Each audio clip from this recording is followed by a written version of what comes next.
سوال ہے کہ میت کو کون سی چیزیں پہنچتی ہیں، یعنی ایصال ثواب کے لیے کیا کرنا چاہیے؟ شیخ میت کو کون سی چیزیں پہنچتی ہیں اور ایصال ثواب کے لیے کیا کرنا چاہیے؟ نبی کریم صلی اللہ علیہ وآلہ وسلم نے حضرت ابو ہریرہ رضی اللہ تعالیٰ عنہ کی حدیث میں ہے کہ جب انسان مر جاتا ہے، اذا مات الانسان انقطع عنہ عملہ الا من ثلاث، 3 اعمال کو چھوڑ کر کے اس کے باقی جتنے بھی اعمال ہیں سب منقطع ہو جاتے ہیں، اس کا کوئی بھی اجر اس تک نہیں پہنچتا، سلسلہ عمل کا بند ہو گیا۔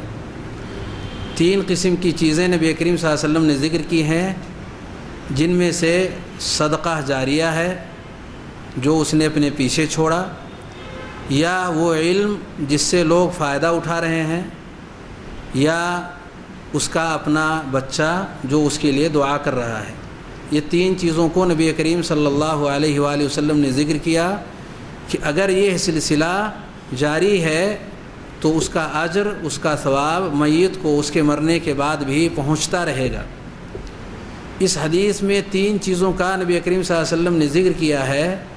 اس کے علاوہ بھی کچھ اور احادیث ہیں جن سے یہ پتہ چلتا ہے کہ کچھ اور بھی چیزیں ہیں کہ اس کا اجر میت تک پہنچتا ہے۔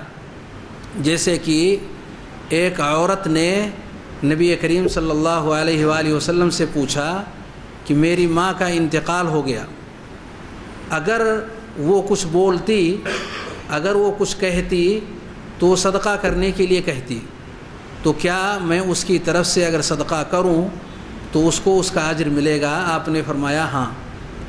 مسلم کی روایت میں ہے بغیر اس کے کہ اگر وہ کچھ بولتی تو صدقہ کے لیے بولتی، بلکہ اس میں صرف اس قدر ہے کہ میری ماں کا انتقال ہو گیا، کیا اگر میں اس کی طرف سے صدقہ کروں تو اس کا اجر اسے ملے گا؟ نبی کریم صلی اللہ علیہ وسلم نے فرمایا ہاں۔ اس طرح کی روایات سے اہل علم نے استدلال کیا کہ میت کی طرف سے اس کی زندگی کے بعد اگر اس کے گھر والے، اس کے قریبی، اس کے رشتہ دار اگر اس کے لیے کچھ مال خرچ کرتے ہیں تو اس کا اجر اللہ رب العالمین اسے دے گا۔ وہ مال چاہے صدقہ جاریہ کے طور پر ہو یا ایسا صدقہ ہو کہ دوسرا آدمی اٹھائے فائدہ اور وہ پھر ختم ہو جائے۔ اسی طریقے سے اگر کوئی شخص دنیا سے چلا گیا اور اس کی طرف سے اس کے گھر والوں نے، اس کے قریبی لوگوں نے حج اور عمرہ کیا، تو حج اور عمرہ اگر اس کی طرف سے کرتا ہے تو اس کا بھی اجر اللہ رب العالمین میت کو دے گا۔ جیسا کہ اس روایت سے استدلال کیا گیا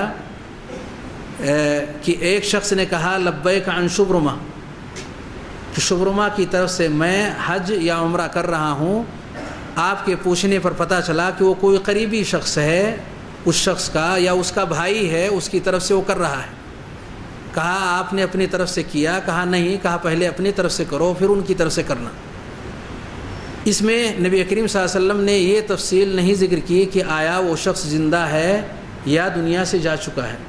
اس عموم سے استدلال کرتے ہوئے اہل علم نے حج اور عمرہ کو بھی اس کے اندر شامل کیا کہ اگر کسی میت کی طرف سے حج اور عمرہ کیا جاتا ہے تو اس کا بھی اجر اللہ رب العالمین اسے دے گا۔ یہ چند چیزیں ہیں، اور اسی کے ساتھ ساتھ اگر کوئی عام شخص کسی کے لیے دعا کرتا ہے عمومی طور پر تو اس دعا کا بھی اجر اللہ رب العالمین دے گا اس میت کے لیے جو اس نے کیا ہے۔ سورہ حشر میں اللہ رب العالمین نے دعا کرنے کا حکم دیا، والذین جاءوا من بعدہم یقولون ربنا اغفر لنا ولاخواننا الذین سبقونا بالایمان ولا تجعل فی قلوبنا غلا للذین آمنوا ربنا انک رؤوف رحیم۔ تو اس میں گویا کہ ہمیں دعا کرنے کا اپنے تمام مومن بھائیوں کے لیے حکم دیا گیا ہے، ہمیں اس کی پابندی کرنی چاہیے۔ البتہ یہ جو ہمارے درمیان مشہور ہے کہ قرآن میت کی طرف سے زندہ لوگ پڑھیں اور اس کو بخش دیں، اس کا کوئی ثبوت نہیں ملتا، نہ تو نبی کریم صلی اللہ علیہ وسلم کے دور میں اور نہ ہی آپ کے بعد صحابہ کرام کے دور میں اس طرح کا کوئی عمل نہیں ملتا کہ قرآن پڑھ کر کے اور میت کے لیے بخش دیا جائے۔ یہ قرآن وہ عمل ہے کہ اگر ہم نیک نیتی کے ساتھ پڑھتے ہیں تو ہر حرف کے بدلے میں اللہ رب العالمین 10 نیکیاں ہمیں دے گا، لیکن بخشنے کا یہ طریقہ ہمیں نبی کریم صلی اللہ علیہ وسلم نے نہیں دیا ہے۔ اگر ہم بخشتے بھی ہیں تو یہ ہمارا اپنا عمل ہوگا، شریعت سے اس کا کوئی تعلق نہیں ہوگا۔